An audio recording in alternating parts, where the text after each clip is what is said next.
Hey, I'm Sheniece Charway, and welcome to Battles and Blessings, the podcast where we take a deep dive into the extraordinary journeys of today's most influential voices. I created this podcast because I believe that everyone's lives, just like the biblical figures, are marked by both battles and blessings.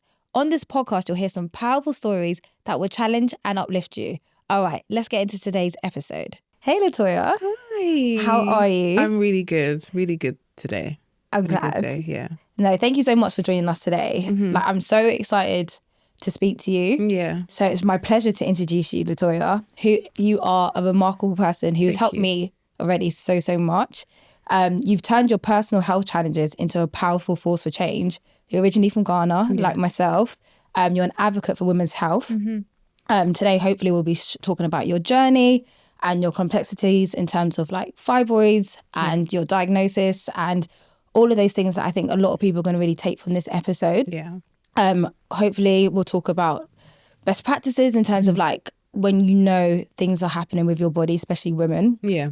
Like how we kind of discussed that, give advice. You're doing a lot of work in Ghana, which is incredible. Yeah. And I definitely want us to get into that a little bit more. And then also your work in Ghana is focused on children's wellness and expanding access to women's healthcare in Ghana, which I think is so important.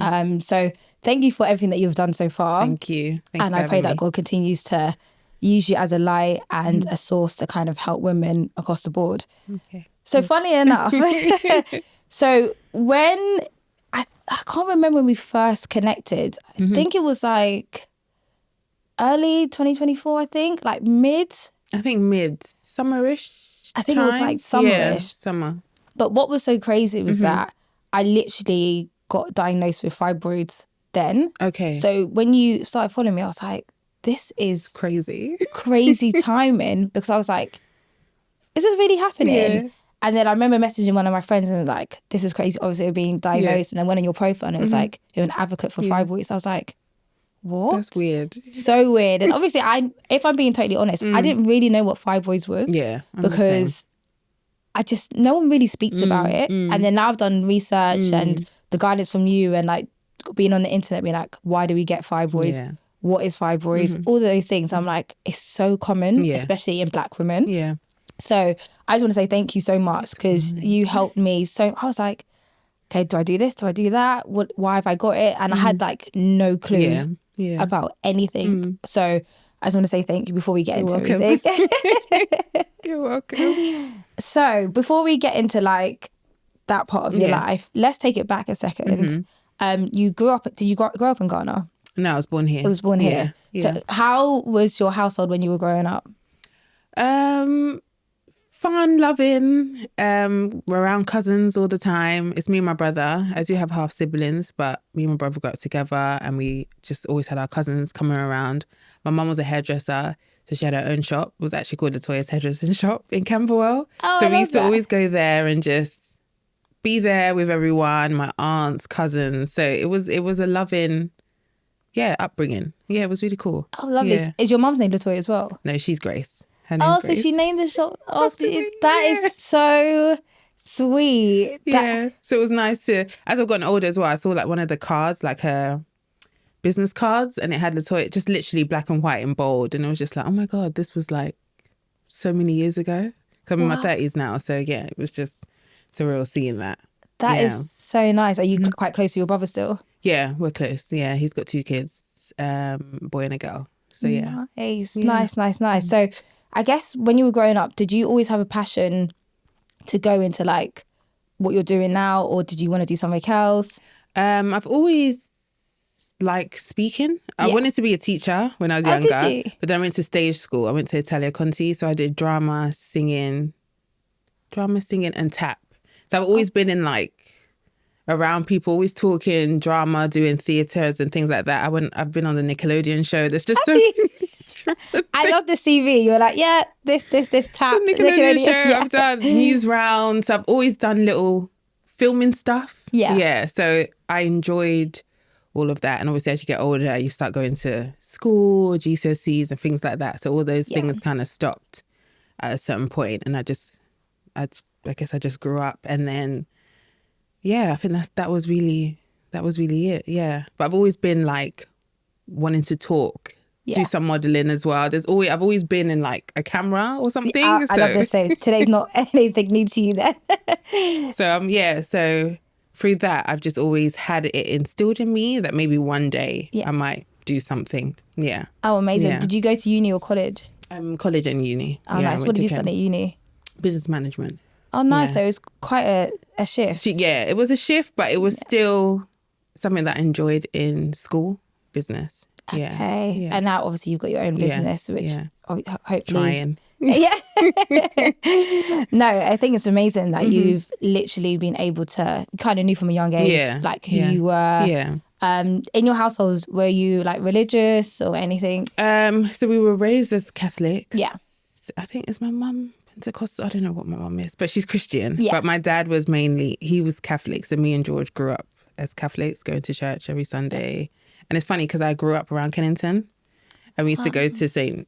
George's just down the road there. So yeah, we grew up as Catholics. And then as we got older, you know, when you just try and find your way, I went more into the Christianity side rather than going to Catholic church or mass or whatever you call it. Yeah. Yeah, that makes sense. Yeah. Do you feel like God kind of gave you, not the steer, but like guided you to now do what you're doing now? I think so, because at a point, so as I got older, there was a point in my life when I got diagnosed with the fibroids, and then I was like angry at him. So I was just so angry. I was like, why is this happening to me? So I kind of fell off I was praying and stuff, but I wasn't as serious as I am now. Yeah, until my dad told me something, but we'll get into it. Okay, let's go into like your diagnosis and like what happened. You were 24, right? Yeah, I think I was 24. I just had I've had period pain from a young age, from like 16 for a long time. Vomiting, fainting, just always feeling sick, always going to the medical room.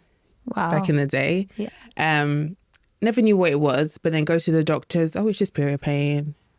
Women have it. It's normal. It's fine. So a lot of gaslighting. Yeah. It was like, okay. So then they'd give me medicines like tranexamic acid, mefenamic acid. They'll tell me to take ibuprofen, just so many different things. So I just thought, okay, he's a doctor. He knows what he's talking about. Listen to the doctor. Yeah. My mum would say God works through the doctors. So it was like, okay. So listen to them. But then it just started getting worse. So as time went by, I got a bruise from the inside out. So I saw a bruise like outside on the left side. And I was like, this is not normal. So I called the doctor and I was like, I'm in excruciating pain, like pelvic abdominal pain. And I've got a bruising. So they were like, come in, let's have a look. Yeah. So when he saw it, he was like, oh my God. So he immediately referred me to a gynecologist, and it was really quick transaction. So when I went there, she did the scan and she's like, oh my God, you got fibroids. And I was like, what is that? They just say it so casually. Yeah. And I'm like, what is fibroids? And she's like, it's this, it's that. So my instant thought was like, I can't have children. I'm just not going to be a mother, and just crazy. And then I went into my car and then I just started crying. And you know, it was funny because it looked like I was in a movie, because it just started raining. I think 2 days later, my brother told me he was having my niece. Wow. And I was like, oh my God. So they felt a bit like they didn't know what to say. And I was like, obviously I'm going to be happy it's my niece, but obviously I'm just going through a situation. So did that, went to so they said it was within the womb, so around the pregnancy sac. So I needed to remove it. There was no like, oh, take time to ponder on it. But it's like, if you want children, we have to remove it. So we did. And that was 2015. And then 3 years later, because I didn't know much about fibroids, like you said, I was just like, oh, doing little research, but I didn't know it was more to it. Yeah. So after 3 years, more came. So it was just the one I had. Wow. And then more came. And they say when you do surgery, it can open up, I don't know, more to come, more to grow. I didn't know this. Yes, so neither did I. Know this. Everyone's different. So, but it happened to me. So then 3 years later, the symptoms got worse because I was getting blood clots and just being really anemic, and I lost a lot of weight as well. Wow. So then I had to get surgery to remove those as well, which was crazy. So yeah, so that I got that surgery in 2019, just before the pandemic. Just before the pandemic. Yeah. Wow, so it's quite intense, like you finding out than having to do surgery. Yeah. For people that don't know what fibroids are, could you explain it to them? So they're non-cancerous tumours that grow in or around the womb. People don't know. There's so many, like, is it genetics? Is it the foods? Is it our environment? Everything is associated, but they haven't gone down to the actual cause of it. No one knows yet. No. So it's something that it happens predominantly. They say it starts from women from 30, but I feel like people are getting it earlier. And even now that I'm doing this advocacy, I'm getting younger ladies messaging me. They're like 16, 18, developing it. So in my mind, I'm thinking it's the food. It's majority of the food, and then what we're taking in, like our creams and things like that. Yeah, because I've heard a few things like, especially with Black women, it's obviously it happens a lot more with Black women. Yeah. And just speaking to a lot of people and speaking to a doctor, there's a big link between vitamin D. Yes. And then also your hormone levels. Yeah. If you're high in estrogen, then you're more likely to develop them. But like, there's no education on it. And like, but I think personally, because it's a Black woman issue, it's not highlighted. Priority. Yeah, and it's not priority, and it's not seen in the newspapers and things like that. That's why I'm trying my hardest to just get it somewhere. 100%. And I think more and more people are like sharing their story. Is it Bose from from Beverly Hills, who's obviously an incredible woman in her own right, obviously shared it on such a big platform. And even when I posted when I had surgery, the amount of people were like, oh my gosh, I didn't even know what this was, and like I didn't know you were going through this stuff. And it's like, I didn't know until like you don't know yourself until you start getting unwell and sick, and then maybe heavy bleeding, and then they're like, oh, you have fibroids, and then you have to have the surgery. So not everyone, even me, I was getting on with life, and people think, but I didn't know you were suffering this. It's like a silent illness. No one can see it, but you are sick. And then when you come out, so when I started Wombbae, they were like, I had so many women, like I was so overwhelmed that I started crying because it was too many. It was just too many messages. And my thing was like, I'm just sharing my story and I'm just pulling it out there. And then we just this one, so I had to even turn the notifications off because it was too much at the time. So I realized when I started the platform, I did talk about endometriosis, PCOS, but then I realized there were so many endo pages, there were so many PCOS, and now it's like I've spoken about them, but I'm more focused on fibroids now, because we need to, as millennials, we really need to know about fibroids. 100%. What's quite interesting is that I didn't have any symptoms. Oh, really? Yeah, so the only symptom I had was the fibroid was protruding, so I could see it when I was lying down. I was like, what is this? Because when I went to the doctors, they actually said to me, oh, it might be a hernia. And I was like, okay. You say that.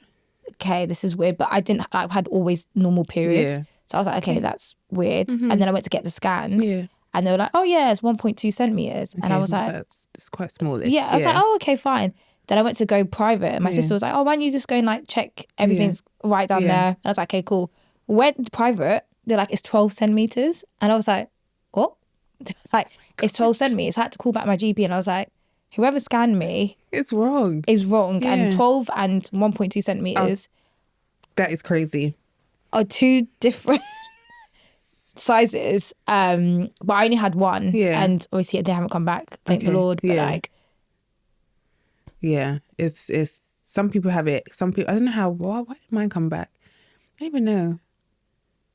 But yeah, it's just, they do come back. Some come back, some don't. Some are really lucky. I pray they don't come back for you, because we don't want any more surgeries. No. Even I said after the second surgery, I said, I'm not coming into hospital until I have a child. You guys are not opening me up again. And since then, I've actually just been fine. Amazing. Like, I've been God is fine. great. Yeah. It's so good. So what would you, for people that are listening, what are the main symptoms of fibroids? So the main symptoms are definitely heavy bleeding. So bleeding that lasts longer than 7 days. Some people can bleed up to 2 weeks, which is crazy. Bleeding in between periods. So let's say your period, that part, let's say the 6 days has ended. Some people still bleed in between. Pelvic pain.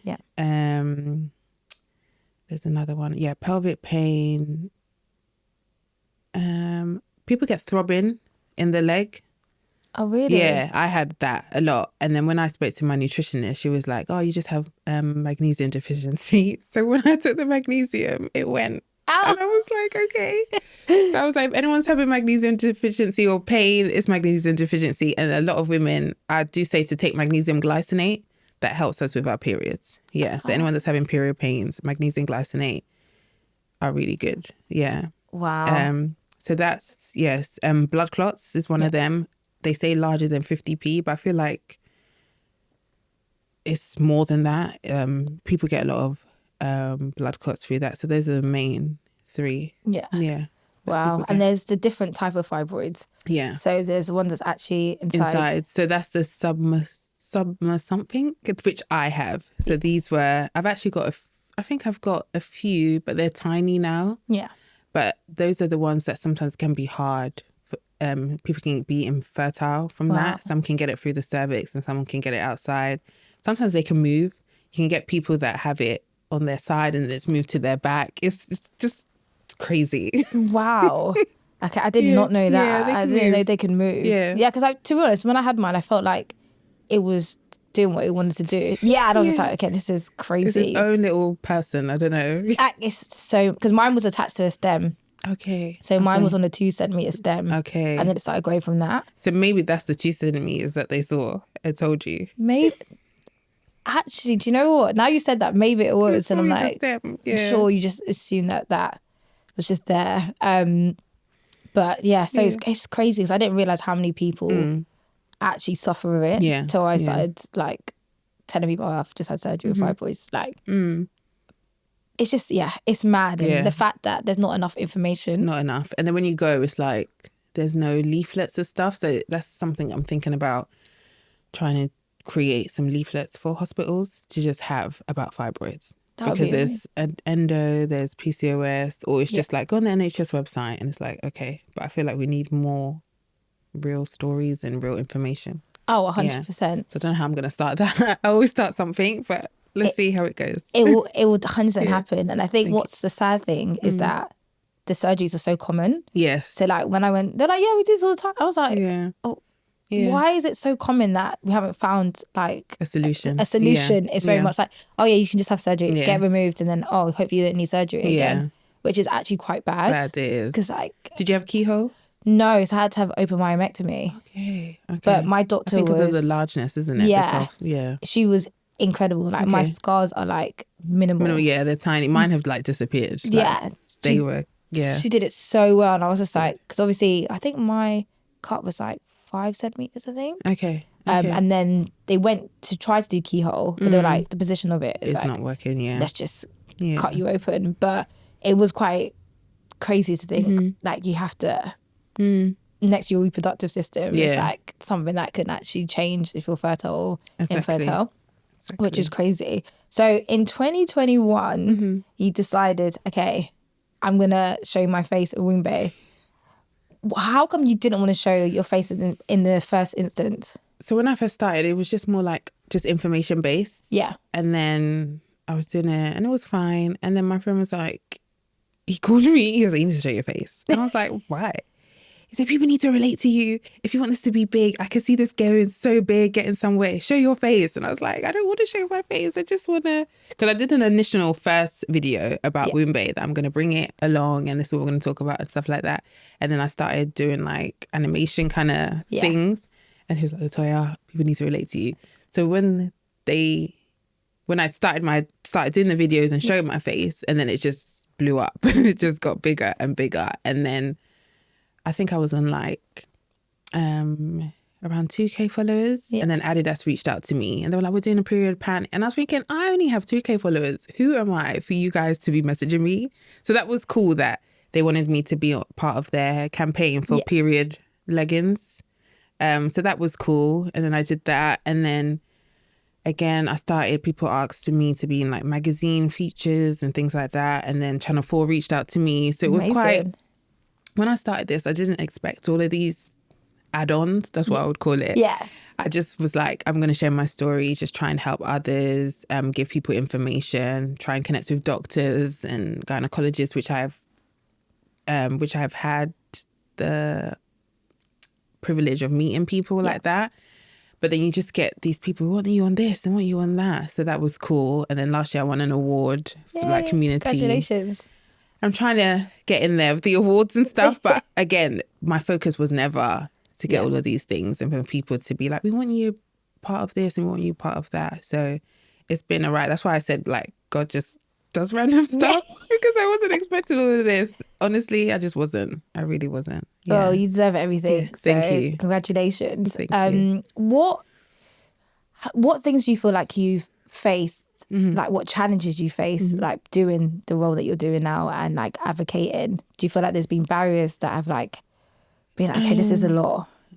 There hasn't been barriers. It's just when I started, I had a lot of people from the LGBT community messaging me and saying, what about us? And I'm like, my page is called Wombbae. Like I didn't know how to, obviously I'm talking about periods and stuff and about womb. So I had a lot of trolls just trying it with me. And I was just thinking, why are you doing this to me? I just stay in my own lane. I don't trouble anyone. And so I had to like block most of them. There was messages like in my comments. To be fair, I had my people riding for me. Yeah. People were messaging them and like, come on, like this is just a page. She's talking about fibroids. And, you know, I didn't say anything to alarm them. And then people are like, I'm unfollowing you because you're just talking about fibroids in the womb. And it's like, because my page is called Wombbae. Yeah. So that's the only challenge that I faced. It hasn't happened since. That was like 2022. So that's the only challenge I faced, but I'm fine now. Yeah. Wow. Yeah. I guess it's hard because you're obviously just trying to advocate.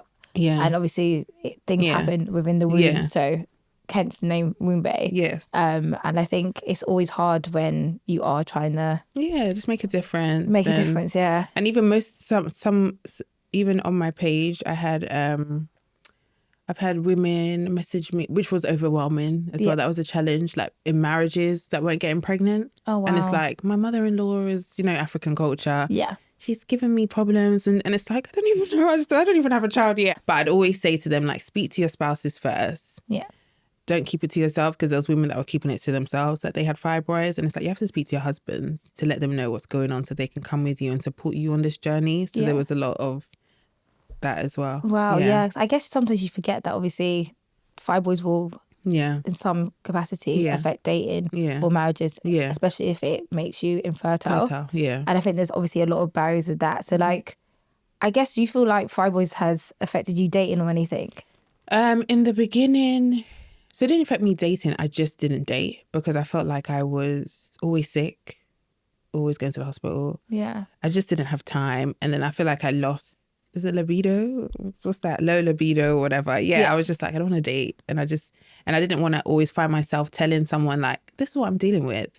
And this is why I'm bleeding for so long. And so I just, at that period of time, I just didn't date anyone because I just wanted to get through this and just continuing to journal and just, because I was journaling before I started Wombbae. Yeah. So it came from that as well.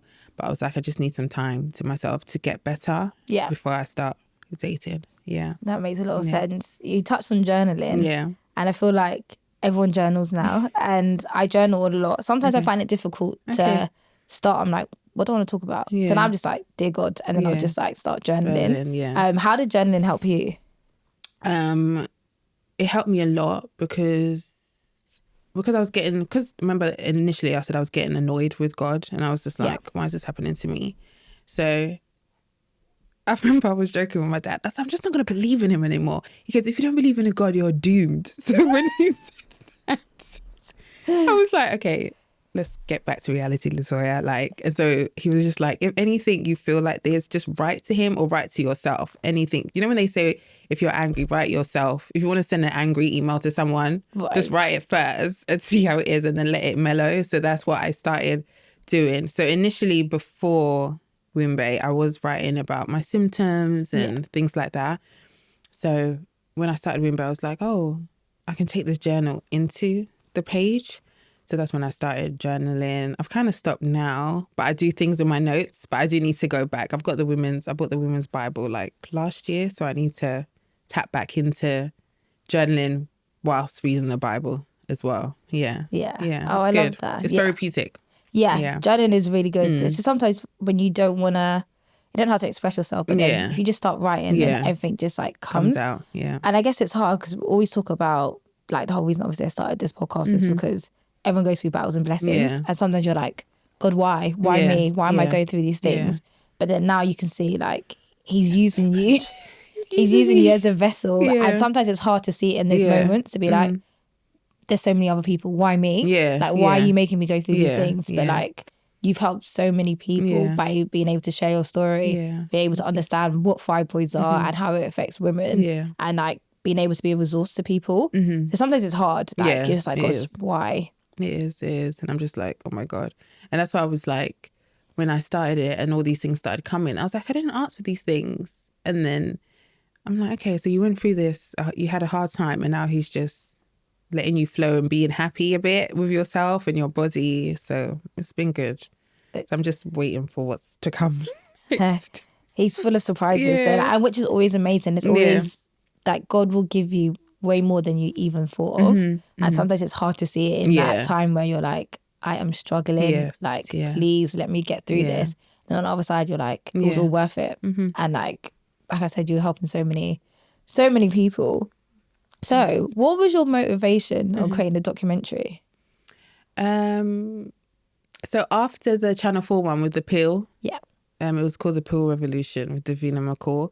So after that, I was like, oh, I want to do something. And in my workplace, we have a digital lab. So we have a studio there. So I just told my manager, I just want to do something. And then it just became this big thing that me and my friend Dawn, Dawn Hills, she's a fibroid advocate and campaigner as well. So I said, let's collaborate together. And I like collaborating with people as well. So I said, let's collaborate together and do like a documentary, because she was in one too, just a period. So I said, let's do one I have these resources. Why not use them for free? So we came together and we just did a documentary, and we just called on women to be part of it, and they came. Amazing. Do you want to touch on what the documentary was about? So it's mainly about people's stories of fibroids. So this time we said we're not going to be in front of the camera because it's too much. We're always in front of the camera. So let's give others a space where they can share their stories. And we just didn't want to, although it predominantly affects Black women, we just didn't want to focus on Black women. So we were just like, fingers crossed, we need more multicultural people to be part of the documentary. So we did. And we just, hopefully it'll come out. I think we're going to push it to July for Fibroid Awareness Month. But we want to do like a screening, a panel talk and stuff like that. Amazing. So we just need to find where we're going to do it. Oh, wow. Amazing. I didn't even know there was a Fibroid Awareness Month. Yeah, July. Wow. Yeah. And people don't know, but July. Yeah. So we want to really make it big. Amazing. Yeah. How many women did you guys end up speaking to? I think 2, 3. There was 4 women. Wow. Yeah, 4 women. That's amazing. Yeah, thank you. I think it's going to touch a lot of people, and people that might be scared to talk about it can actually be like, okay. Because there's people still scared. And then when, like, I guess people like ourselves or celebrities touch on it, then you have people in the comments that be like, oh, I had this, or then everyone starts speaking. Yeah. So it's really good that we have platforms like that where people can start speaking to each other. Oh, 100%. So I think sometimes it's hard when you're suffering. A lot of times, especially Black women, we like suffer in silence because we already don't want to like bring extra problems or whatever. But it's like, no, we're suffering and we should be talking about it. And I'm hoping that like the stuff that you're doing and like more and more people talking, there will be some sort of change. Yeah, definitely. And I feel like you said, with our Black community, we're very much, it's taboo. Don't talk about your business. Yes. And stuff like that. So that's why I feel like there's more outreach when it comes to endometriosis, because a lot of our white counterparts can express it and talk about it, whereas us, that's why there's not many tabloids and things about fibroids, because we're just not talking about it enough. Yeah. What advice would you give Black women that are like being dismissed at the doctors? Like even me, when I was like, actually it's only 1.2 centimeters. If I just took that for gospel, then I'll probably still be suffering. Being like, oh, it's fine, said it's fine. Yeah. Like, what advice would you give? The advice is if you don't feel too good, which I always say to everyone, just go and speak to a doctor. Yeah. If you feel the doctor's very dismissive, gaslighting, just ask for another doctor. Yeah. Just another doctor. It took me like 3 doctors until someone listened to me. And then I had one gynecologist. She wasn't really nice. So she did my first surgery and they wanted me to go back to her the second time. Like, and I said, no, yeah. I need a better sister. I need someone that's a bit, because I guess it's their job. They can't be sympathetic. So it's like in and out. And they have probably so many that come in.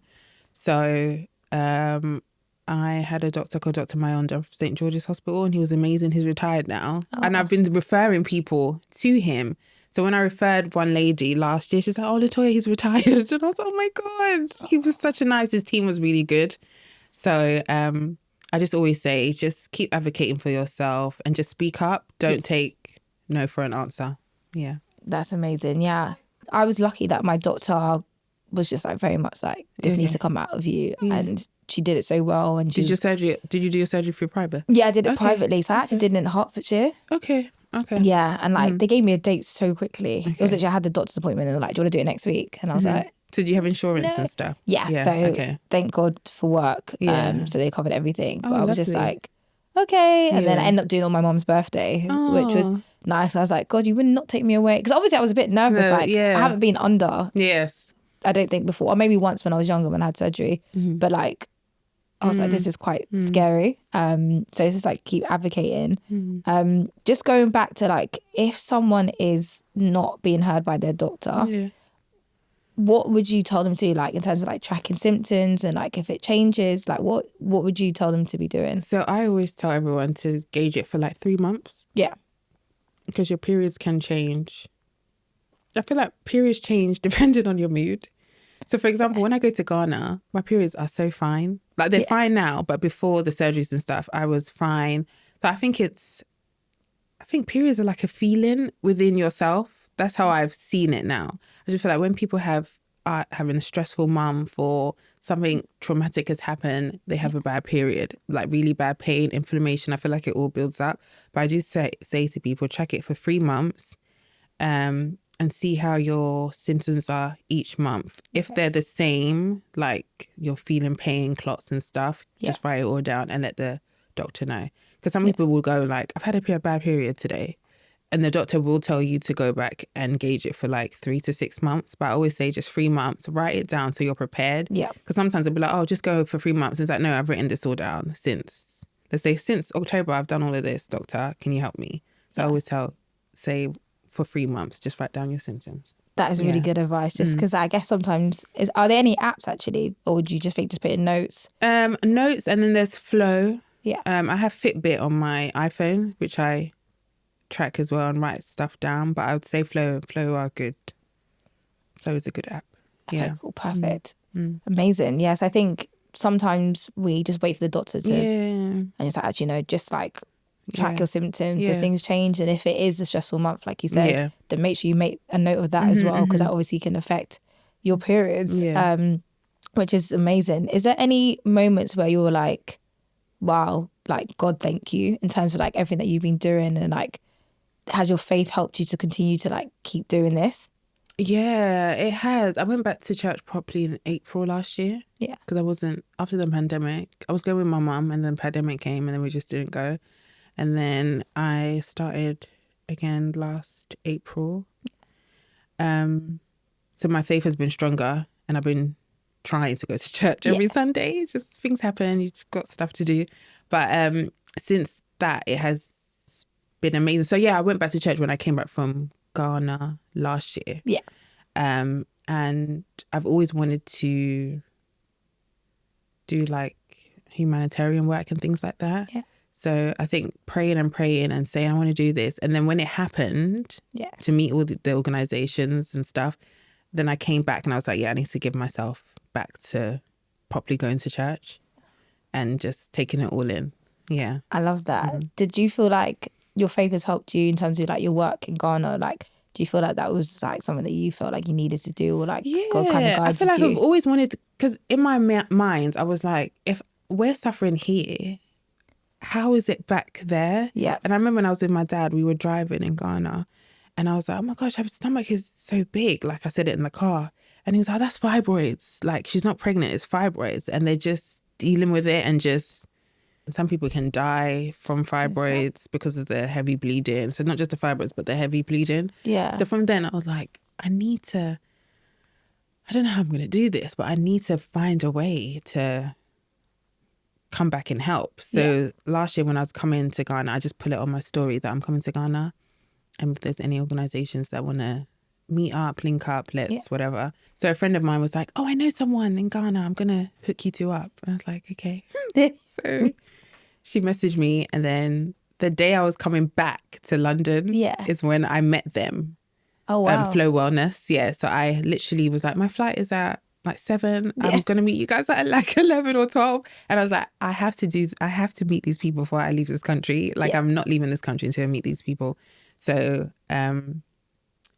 because I kept on saying it and it just happened. And that's why God is like amazing. So when I met them, I was just like, how can I help? What can I do? And then I came back, went on a podcast and told the guys like, oh, I want to raise some funds to help women in Ghana. And we did like a collaboration to sponsor a child, £50 or $50, so they can get a year's supply of period products. Amazing. And so when I told them that, they were like, then 2 weeks later, they're like, oh, we want to do a football charity thing, fundraising thing. And I was just looking at God like, what? This is, because they said it. Yeah. You know, some people can say something and then actually doing it is a different story. So when they messaged me, like, let's do this together, let's collaborate. So we did it. They raised about £700 and we sent it to them. So they're able to help a lot of girls, in Ghana. Yeah. That's incredible. Yeah.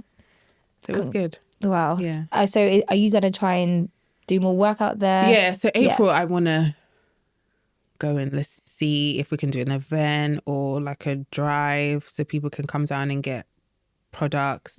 I don't know how we're going to do this, but we'll find a way. God will lead you. Yeah, God will lead you. No, it's so incredible that now you're like, do you know what? I need to help back home, because it's so sad that people can die from fibroids because not everyone can afford surgery. Or it could take months and months and months and months for them to even get a date to get them removed.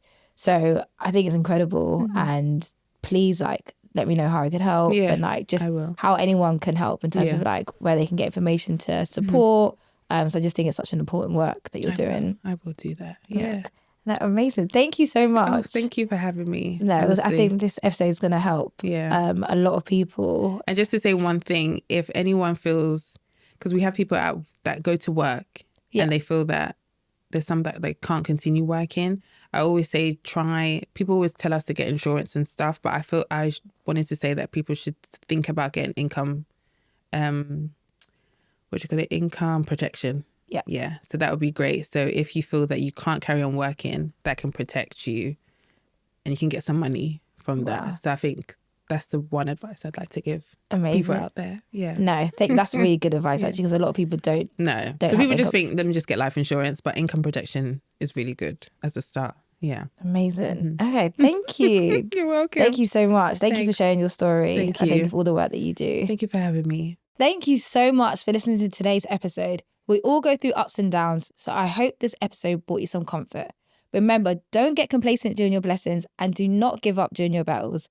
Please don't forget to like, follow and subscribe. I'm Sheniece Charway and you just listened to Battles and Blessings.